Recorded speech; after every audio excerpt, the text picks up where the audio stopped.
Une des choses importantes que j'ai découvertes quand j'ai vraiment progressé sur cette notion de bien-être au travail ou de bonheur au travail, c'est que j'ai pris conscience que la manière dont nous motivions, et je motivais mes équipes, ou même y compris comment je pouvais éduquer mes enfants, était souvent liée à cette vieille tradition de la carotte et du bâton.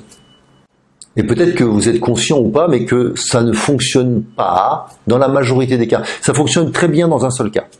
Ça fonctionne très bien dans le système tayloriste, c'est-à-dire que dès que j'ai des choses récurrentes et reproductibles et qui n'ont pas besoin, qui ne nécessitent pas votre pensée, votre créativité, qui ne nécessitent pas votre moelle épinière, et vous avez juste besoin de mettre davantage d'efforts dans la même fonction, et donc d'améliorer à chaque fois, de faire un peu moins de temps, ça marche très bien. C'est le seul cas où ça marche.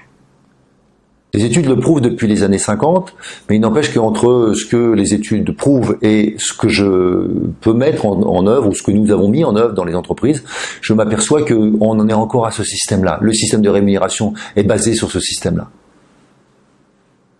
Eh bien, si je prenais conscience aujourd'hui que la majorité d'entre nous, on a besoin d'une motivation intrinsèque, c'est-à-dire d'une motivation interne qui m'est propre et qui va générer du sens, ou parce que j'ai du sens, je vais augmenter mon autonomie, ma motivation.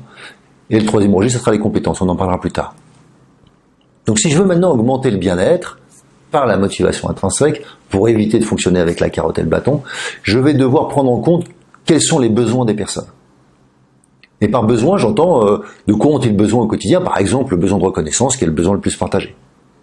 Mais il y a aussi des besoins de territoire, il y a des besoins sociaux, il y a des besoins, je dirais, d'accomplissement et ainsi de suite. Donc si je clarifie avec chacun de mes employés leurs besoins, je vais les prendre en compte et puis je vais faire quelque chose de particulier, c'est que je vais leur apprendre à s'en occuper, pas moi à le faire. Sinon je crée une dépendance entre eux et moi. Évidemment, il est toujours mieux, ou il est toujours meilleur d'apprendre aux gens à pêcher plutôt que de pêcher pour eux. Et donc dans ce point-là, dans ce besoin, si jamais je satisfais le besoin des gens, est-ce que vous vous êtes posé la question de ce qui se passe quand je satisfais le besoin de quelqu'un ou quand je l'aide à satisfaire son propre besoin? Eh bien, je le motive. C'est une motivation intrinsèque immédiate.